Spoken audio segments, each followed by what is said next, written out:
Well, the Detroit Lions' first preseason game is now in the books as we fall to the Giants 14-3. Jake Bates made a 53-yard field goal in the first quarter. That was the only points that we scored the whole entire game. Defense did play okay as we held the Giants to 14, but the offense struggled massively. We're going to be going over the stats in the box score today. I've now rewatched the game a couple of times now, so I will have better opinions on the players and how they played. And also, part of me was just being lazy, getting this video out a couple of days late. But let's go ahead and pull this up here. So starting at quarterback. Oh, let me get this bigger for you guys here real quick. But yeah, starting at quarterback. Nate Sudfeld was terrible. He was absolutely terrible. Went 13 for 24, 96 yards, 4 yards per completion, 0 touchdowns, 1 interception. That doesn't look terrible, I guess, potentially, but he played absolutely terrible. He does not deserve to be in the NFL, probably not even deserve to be in the UFL. The guy is not a good quarterback. He's Tim Boyle 2.0. That's what he reminds me a lot of Tim Boyle. He's arguably worse than Tim Boyle, and I don't know how you can get worse than Tim Boyle. But he was bad. And Dan Campbell actually said today in his press conference that the Lions could be adding a quarterback within these next couple of days. So look forward to that. And we do need to add a quarterback. Hendon Hooker here. He was okay. He went 5 for 9, 36 yards, 4 yards again, 0 touchdowns, 0 picks. He got hurt with the concussion. So he only played, I believe, one drive actually. He played okay that one drive. He had a very big truck. It reminded me of the Stafford truck from years ago. And his legs did show off. He actually was our leading rusher on the day, only on one drive. He had 4 carries for 34 yards on the one drives, and he was our leading rusher. So his legs were effective. His accuracy still needs some work. But he wasn't bad by any means, in my opinion. Now the running back, again, Hooker led us, but Sione Vaki. See him on the thumbnail. He was the biggest and most impressive offense, in my opinion, for the Detroit Lions. This game, he had 4 carries for 29 yards, averaging 7.3 yards per carry.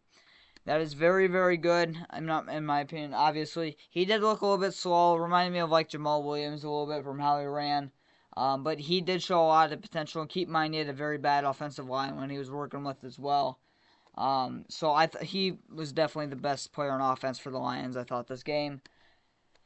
Zonovan Knight struggled, 6 carries, 12 yards, 2 yards a carry. Not very impressive. He didn't really burst away at all. His long was 4 yards. Not going to have a really good chance to make the team anyway, but that does hurt his chances. Craig Rollins struggled as well while he was out there. 4 carries, 11 yards, 2.8 yards per carry, and he had the best defensive line the whole entire day for the running backs.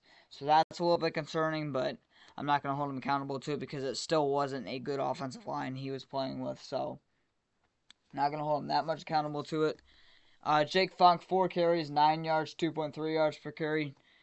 Didn't really see a lot of him out there besides those 4 carries. It looks like every time he was out there on offense, he was getting the ball. So it's not like he was out there for passing or anything like that. It looks like he was just out there for running the ball. Didn't have a good chance of ball make the team. Hurts his chances for sure. Jamar Jefferson, 5 carries, 9 yards. He struggled. He actually took a big hit around the legs in one of his first carries. Looked like he was okay though.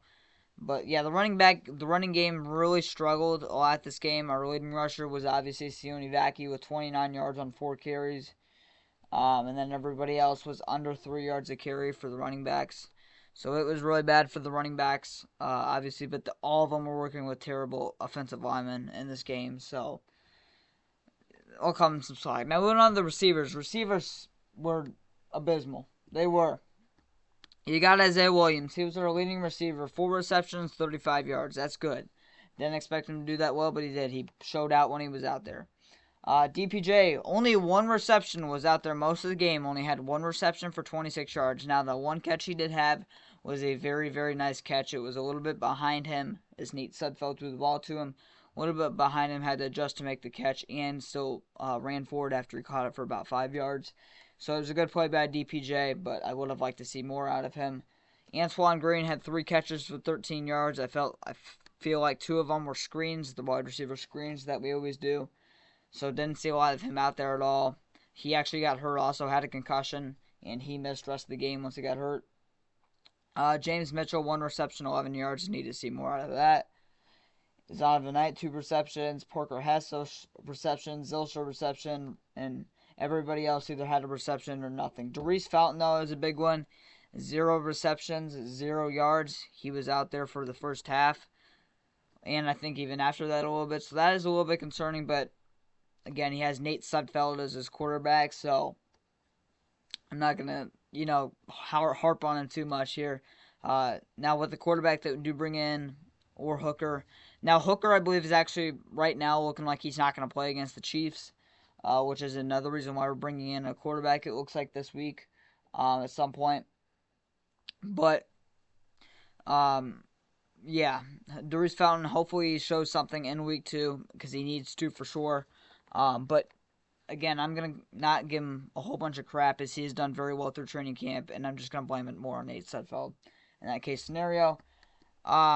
Now, obviously, there's no stats for the offensive lineman here, but the offensive line was terrible. It was bad. Now, looking back at it when I watched the tape a little bit, Colby Sorsdahl was dreadful. He was absolutely dreadful.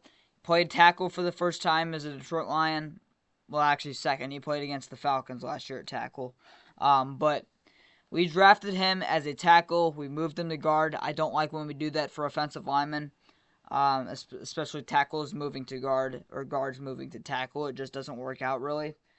So we moved him back to his position that we drafted him at, tackle, and he struggled massively. I had him allowing 2 sacks. Actually, no, 2.5 sacks. So he was dreadful. He got absolutely run over on one of them, and then the other one he just could not hold his defender. And then he allowed a half a sack as well. So he was dreadful. Kingsley Ekukon, the guy who is I have always had his back. I drafted him in a lot of my mock drafts. I thought he played very well. And he was actually our second. He was the first center playing. So it looks like he is our number 2 center right now. And Dan Campbell, I swear, always brings him up in a lot of his press conferences. So I think Kingsley Ekukon has a very good chance to make the Lions 53-man roster, and I'm all for it. I watched so much tape of his in college, really liked him at Florida, and I just drafted him in a lot of my mock drafts.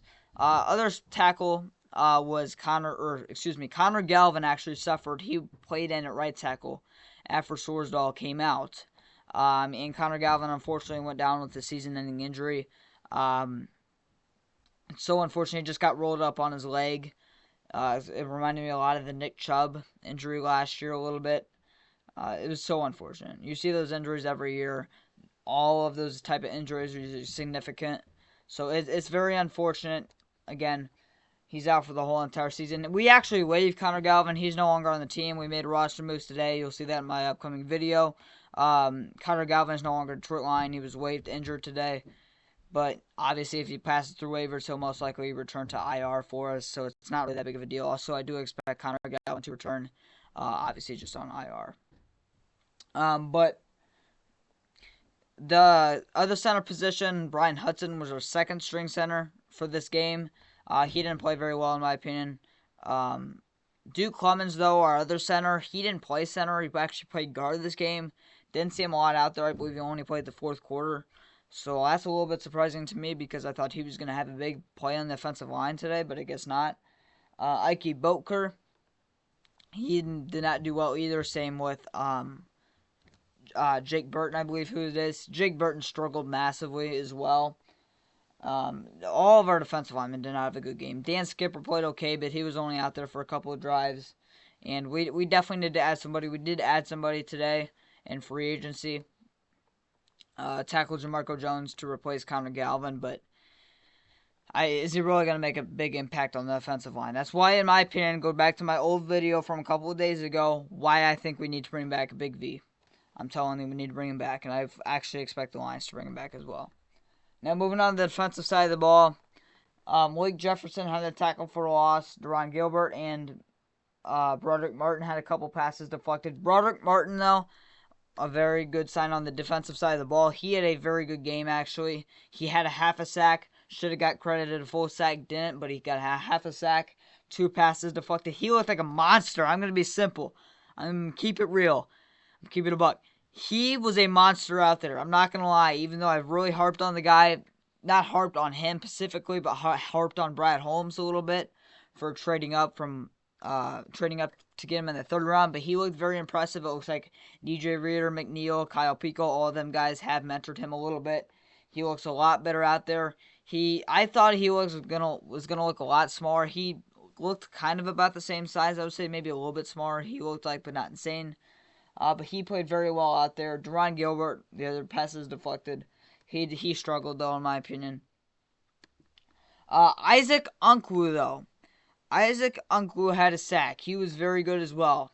He was the lone edge rusher for us that I believed had a very good game. Well, actually, that's a lie. But Issac Ukwu had a very good game. And I think there's a legitimate shot he could make the 53-man roster for the Lions. Nate Lynn, though. Nate Lynn was very good as well. Nate Lynn, I believe, I want to say he had 1.5 sacks. The half a sack that Broderick Martin got, the other half was Nate Lynn, and I think he got one on his own as well. He reminded me a lot of Hutch out there yesterday, or a couple days ago. Nate Lynn did, but unfortunately he's out for the season. In my future video, you'll see that. Nate Lynn is now out for the season. Unfortunate, but he did show a lot of Hutchinson type moves out there. Did a lot of his nasty spin moves that Hutch does.